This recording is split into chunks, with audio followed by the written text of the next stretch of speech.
was ship maintenance.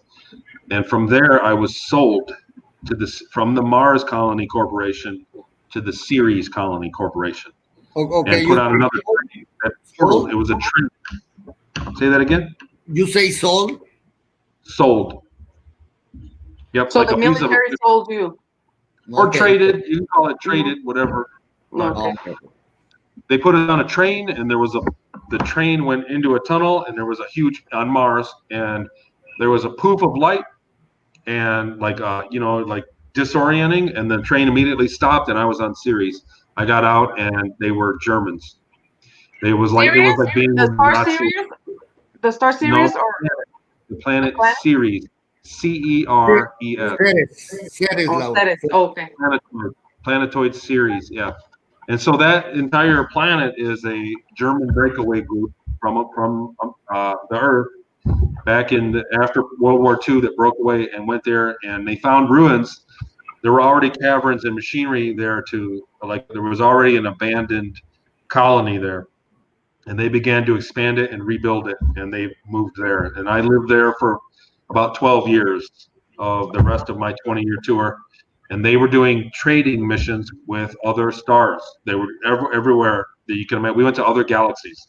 They can go to another galaxy and come home and have at the end of the day, it's space flight on that. Once you get to a certain level, it's not like what we've been taught that you got to fly and fly and fly for 1,000 years to get to the next, galaxy. It's not like that. They can go instantly from A to B. Wow. Mm-hmm. So what did you in Ceres? You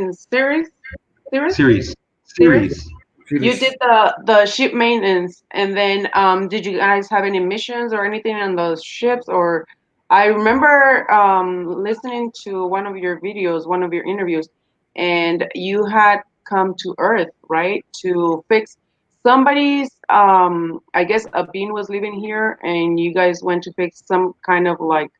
Was it like life support?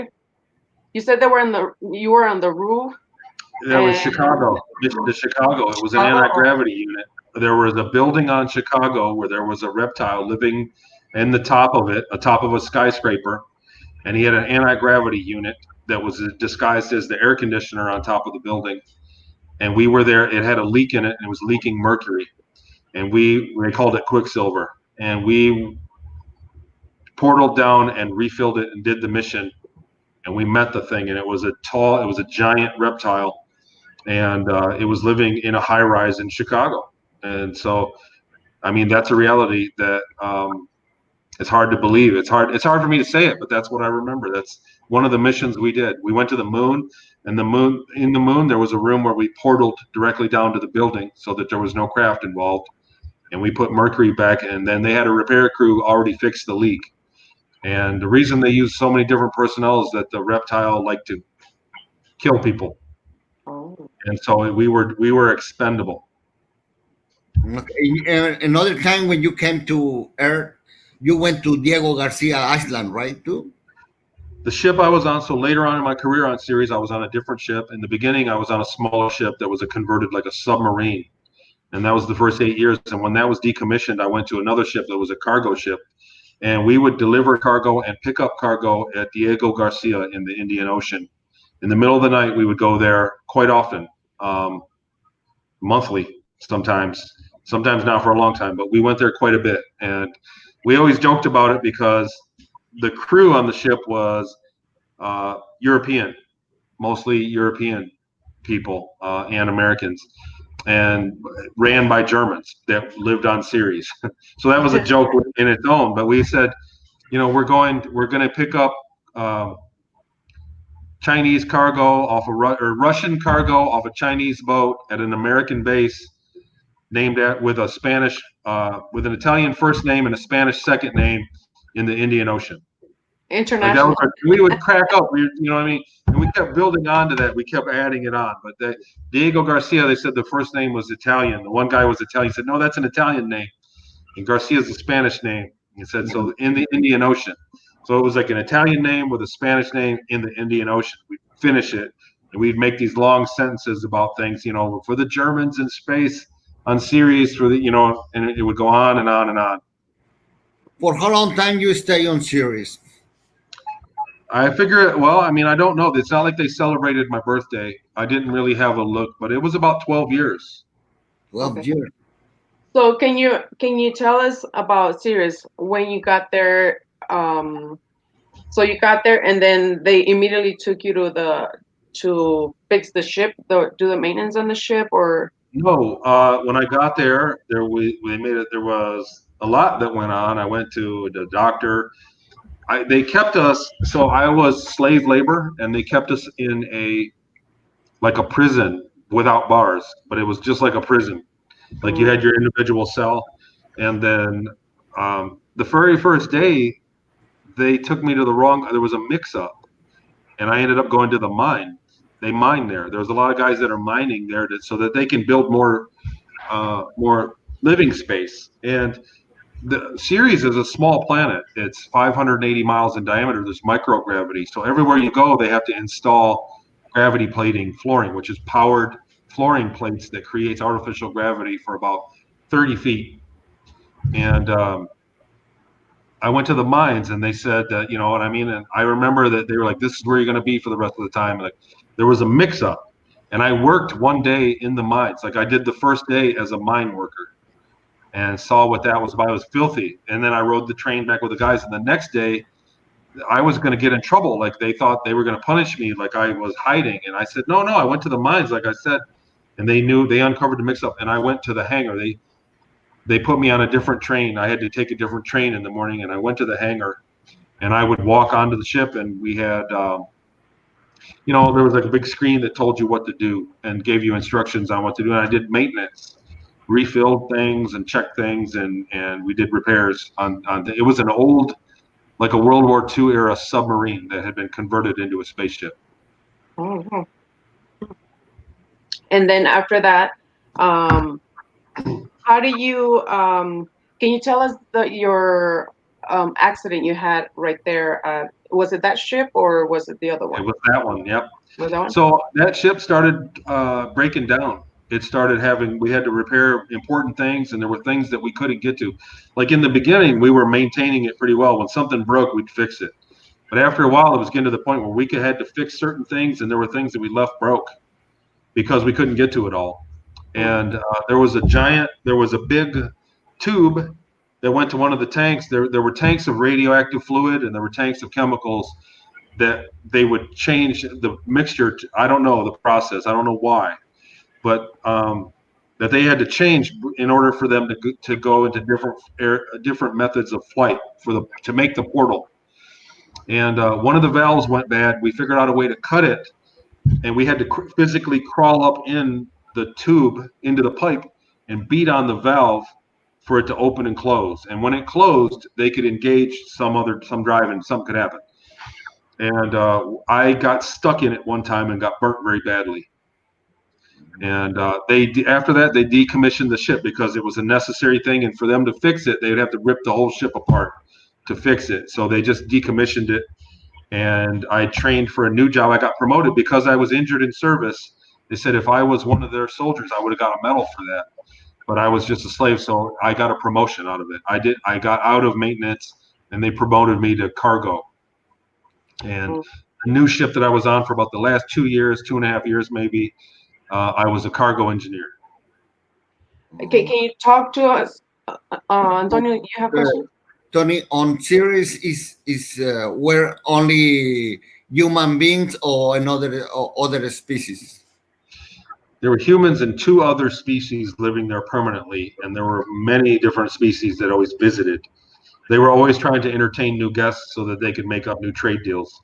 The entire colony was geared around trading with ET races for technology, for knowledge. And but there were 2 species there. There was one species, they were like 9 feet tall, they had elongated head, they had hair, and they had black eyes, and they had wide hips, very big, and they ran all the businesses, all the shops, if there was a restaurant or a shop, that one of them was the manager.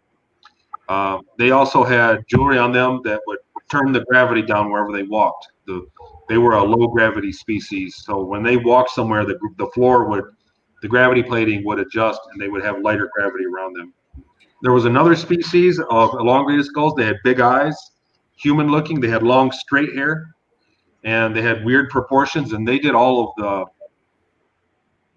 I guess, high-tech mechanics. They were tended to be mechanics. Whenever they did ship repair and they built ships, and they were like a technical. That was their jobs there, and they lived there as well. Quite a bit of them. And I wish I remember their names, but you know, a lot of the names of that stuff has been scrubbed from me.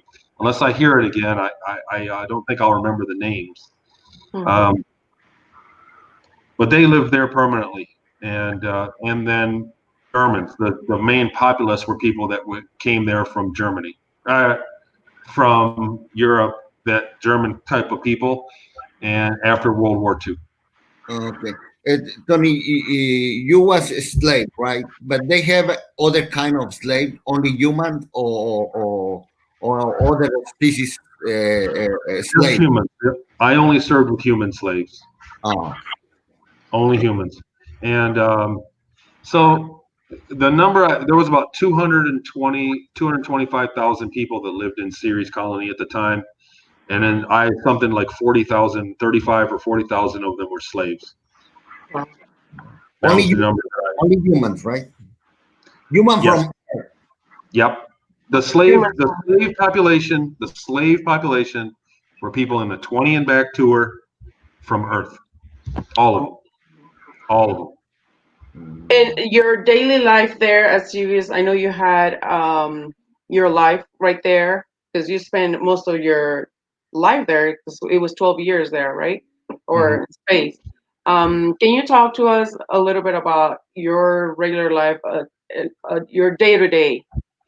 Toward the end, they started paying me as cargo engineer. At a certain point, they voted and gave me a pay, like $20 a week worth of pay, and that afforded me to buy train tickets in my off time. So when I was done with work, I would go back to my place, and I had to do maintenance, laundry, and clean, and after I got pay, I could leave. I was free to go wherever I wanted. I just had to show up for work on time, and so I could get a train ticket and go.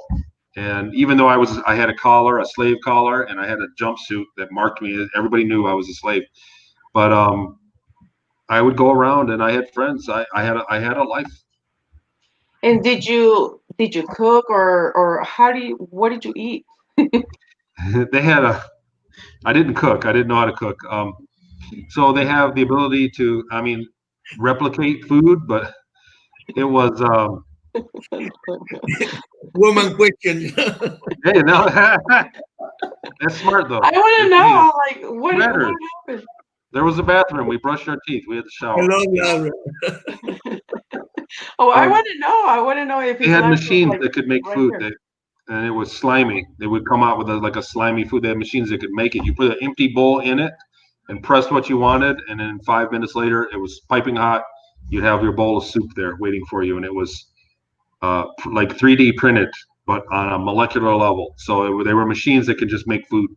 And that's basically what I ate for lunch every day. There was a cafeteria area that had a choice of food, and I usually skipped it. You had to eat something. They'd send you to the doctor if you didn't, but that was it. And then at the cafeteria at night, when I got back, there would be food, and I would eat. And it was always crappy. They had women slaves over there? Women too? Yep. Oh, Yep. yeah? They have women. Sex workers. What did they do? They had a red light district. Oh. And were there any children there too, or it was just adults? Children of the citizens there. Oh. The Germans had slaves, kids. no children slaves? No. No. Not that I know of. Okay. Okay, and then what else did you want to know, Antonio? I'm going through my questions. If you want to go through your questions that you had. Yeah.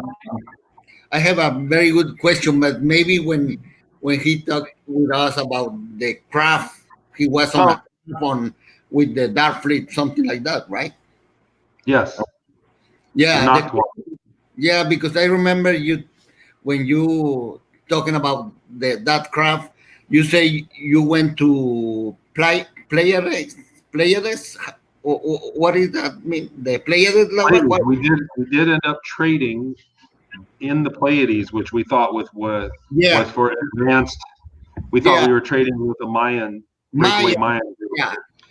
which was highly advanced, way more advanced than the breakaway Germans were, and we were very proud of ourselves for getting a deal. And we did missions at the end, and we traded. We took so many goods to them. We took pharmaceuticals. We took a lot of technology that we had and traded. And then the deal went bad, and we actually ended up getting in trouble for it. The whole thing was basically like a hoax, and they went back and actually dropped bombs on the place that where we were dropping off the goods to.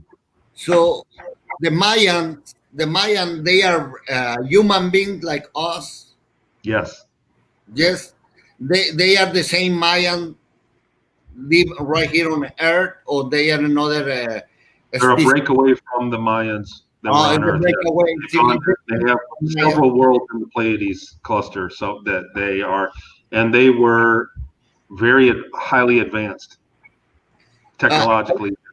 I tell you that, Tony, because I had a friend, and in 2013, he looking for me. He looking very tall, skinny. The the skin looked like a little more dark than me, and he told me he was Maya. He don't want. He say he came from out of the space. He say he don't want human. He talked to me. He showed me a lot of things, and he told me everything what going to happen to me on the next years, and that happened. And he told me he know about me when I was 2 years old, and I have experience when I was 2 years old, and I talked with my mom, and my mom told me about that. Because I went lost too many times in my childhood. Too many times I lost. Too many times, 3 hours. You got lost. They call the police. They call everywhere. In Mexico, I lost too many times. I went lost. Not done. You'll go again. You lost a lot of time. Oh yeah, a lot. And it's what I ask you that because I don't believe that guy first. I don't believe that one time something happened. He called me he called to me, and I never gave him my cell phone, and he don't call me to my cell phone. He called me to the hotel, my room on a hotel. How they know my room? How they know everything about me? It's weird. And he told me they were Maya. He told me Maya. He talked to me. He talked to me in Spanish, and in Spanish, and he told me they came from Pleiades. Yeah. I don't know. No, he gave me a lot of papers I have with me, and I don't know. Believe me, I'm very skeptical because in the space program, the joke is that everything was from the Pleiades because they weren't allowed to go there. The United States program and the Germans, nobody was allowed to go there. So every time we said, "Where are we at?" I said, "We're in the Pleiades." "Where are we going?" "We're going to the Pleiades." Like a joke, like, you know what I mean? In other words, just shut up, don't worry about it. And everything. And then what happened was we ended up at the very end actually going to the Pleiades, getting access there. And it was a scam. It didn't plan out, but we were excited because to us it was like a breakthrough thing. But we were definitely aware that there was a breakaway group from the Earth of Mayans that settled several worlds, not just one, but several worlds in the Pleiades. Oh, okay. Okay, thank you. Thank you. That is very important to me. What was that? I have a feeling you'll meet him again. Have you met him again, Antonio? I'm sorry? That guy, have you met him again? He's pretty good. I have a lot of problems. Okay? Have you met him again? No. Only 1 year, like a month. He stayed with me. He talked to me. I remember one time, 3 days talked to me. Nights, day, we went to the Gulf of Mexico. It was a beach, and he talked to me. He told me a lot of things about going to happen on the future pretty soon. No bad thing. Something about me. Is what I'm wearing, and believe me, I don't believe him first, but after talk with my mom and he told me he know that guy, but he know him on 1963, and when I show her the picture of him now on I think was on 215, looking same people, So same. your mom had met that guy? Yeah, because Oh. when I went lost in Mexico, he went to my mom and told him, "Your son is on the church. Somebody give you to you over there." So my mom, after 10 hours looking for me and my father, they went to that church, and they get me over there on the church. They found you at the church. Y ellos me encontraron, Laura. O sea, él fue con mi madre y le dijo, estás buscando a tu hijo. Sí, ok. Él está en un lugar muy lejos, lo tienen en una iglesia y lo dejaron ahí unos extranjeros. Eso fue lo que le dijo. Oh, so what he told his mom, that guy told her that your son, somebody has your son, and they dropped him off at this church, but it's very far from here, and it was this people that are not from here. He just said they're not from here, like from the States, probably. That's what she meant, but he was probably saying they're not from here. So but he was lost for like 10 hours. That happened in Mexico City, big city. I had 2 years old on that time. 2 years old. It's weird. Oh, she had to be terrified. Yeah. Yeah. Oh, okay. So some other questions. Do you have any other questions, Antonio? Yeah. But I want to ask him about what happened with the Indonesia flight 380, or the flight lost. The one that got lost. Yeah, el vuelo de Malasia. Oh, Malaysia Air. Yeah. What do you think happened to that? Well, you know what? I know just as much as you know about that. But I mean, there was somebody that had their cell phone and turned it on and had a flight log based through Diego Garcia. So that's pretty suspicious. And I don't know. I think that if somebody was going to investigate that and had a really somebody that had the resources, I'm sure that the people on board that flight, there was a couple people on board that flight that were probably associated with a secret black program. I think that's what happened. It was in the area and it just disappeared. Planes don't disappear like that. In this day and age, exactly, an international flight doesn't disappear with no trace. An airplane that big just doesn't. They never found anything. They never found the black box, nothing.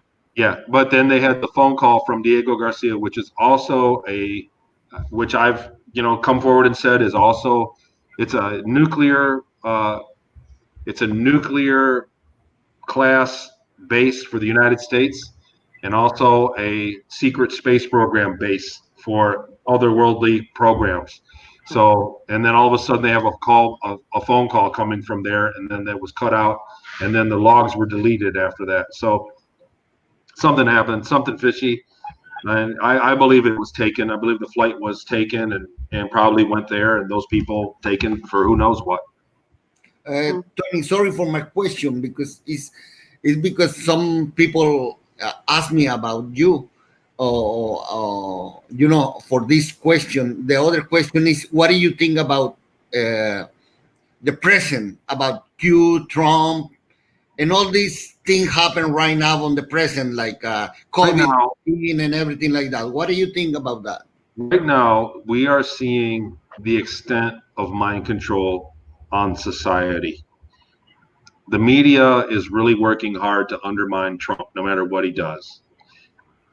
Trump, since he took office, the United States in general unplugged from international dealings. In other words, Trump pulled back he quit having wars, he quit going to Syria. The troops have stood down. We're really not at war with anybody right now. He's brought back thousands of troops. He's dismantled a lot of the things that the United States was doing and meddling with international affairs. Also, the Trans-Pacific Trade Agreement, they canceled that. And that would have been the death of America. If that agreement would have went through, that would have been economically the death of America. And you see now with the COVID-19, we've got race riots. There's a Black Lives Matter parade or rally going on in my town, and not even a mile from here in an hour. And people are rioting over things. The media is undermining the president to the point where it's treason. They're treasonously undermining the president. Donald Trump isn't a perfect person. I know. But he's not that bad.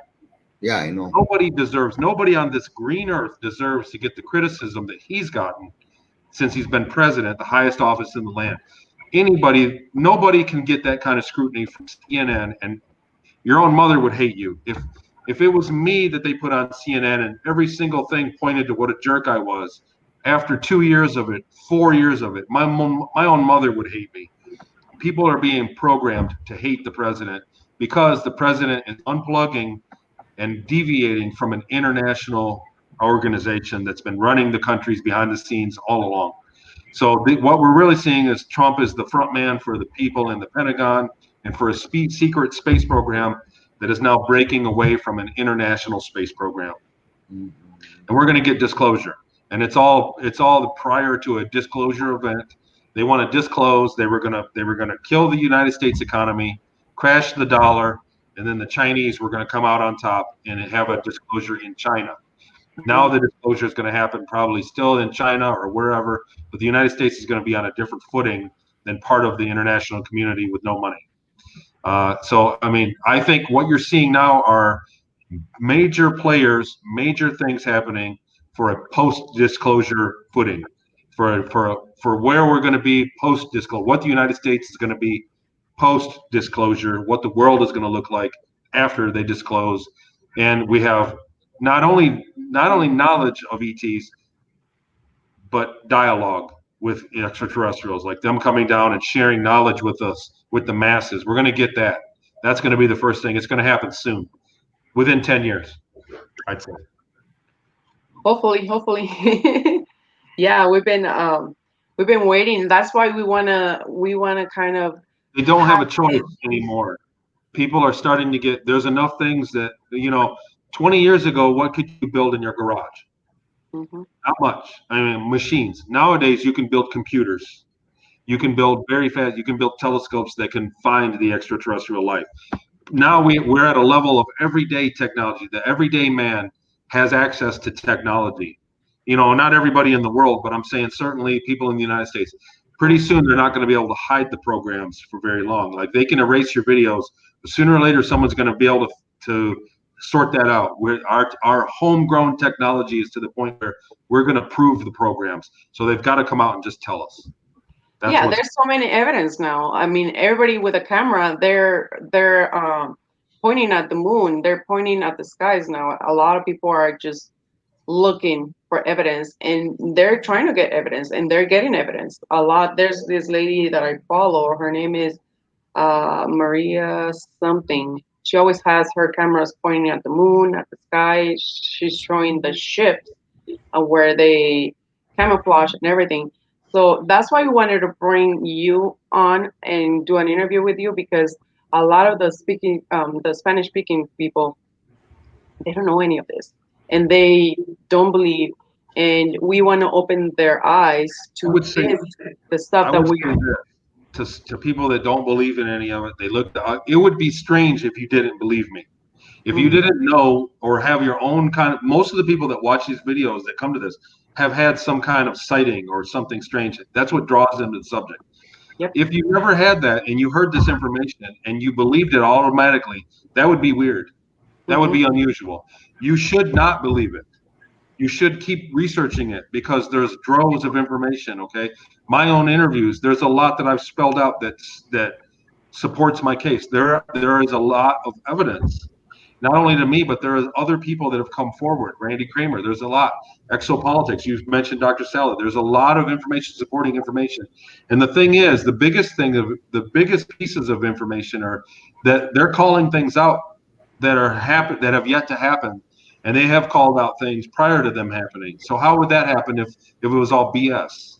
Exactly. You know, and why are they being erased, or why were they being erased? Well, the COVID, the lockdown, the whole world went into lockdown, and it was called out a few years ago by people that had access. They were talking about secret space program stuff. They were telling people that you need to stock up and have at least 2 weeks worth of supplies. All through the UFO community, everybody got that message 2 years ago, and then we got scared. So that means that it's not BS. That means that if you don't believe this and you never heard this before, you need to start researching it and get into it, because this is what's going to happen. In the next 5 years, we're going to get confirmation of extraterrestrial life, and it's going to only go quicker than that. And people like us are going to be the experts on the field. Yeah, because Antonio's getting a lot of evidence where people are being visited, and like himself, he was visited by this person that was from the Pleiades, right, Antonio? Pleiades, or wherever he's from. They say they were Mayan. I asked you that question about the Mayan. If it's true, they are real or not. So that would make sense. But you know what? There are a lot of advanced civilizations that lie to us. They come down and tell you one thing or another. So I mean, yes, he probably was, but I'm not skeptical of it, but I'm always, you know what I mean? I take it, and I still keep my ears open, you know what I mean, for more evidence, because anytime somebody from a more advanced society contacts somebody in a less advanced society, which is what we are, you have to wonder why. Exactly. Why are Why are you wasting your time? Why? Exactly. For me, there are people that live in the jungle. There are people that live in the Amazon that are still, you know what I mean, they're Aboriginal people. There's really no desire for me to go there and interact with them unless I was going to exploit them for something. Do you get what I'm saying? I have no reason to go there and do that unless there's something that I'm going to do that exploits it. So, anytime there's an interaction, I'm always very, very cautious of why. And there's a lot of, in the Hispanic community, there's a lot of people that are getting contact, and they say, well, I have a mission. My mission is here to do this or do that. Right, Antonio? There's a lot of people that are like, oh, God spoke to me. And make money with that. People believe that, and they're making money with that. So yeah, you know how that goes. But sometimes the mission is to make everybody else with the truth look unbelievable. Yeah. Thank you, Tony.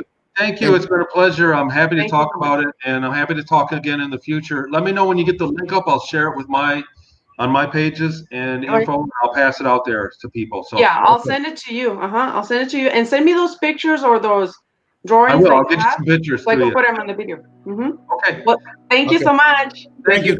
Bye. Bye.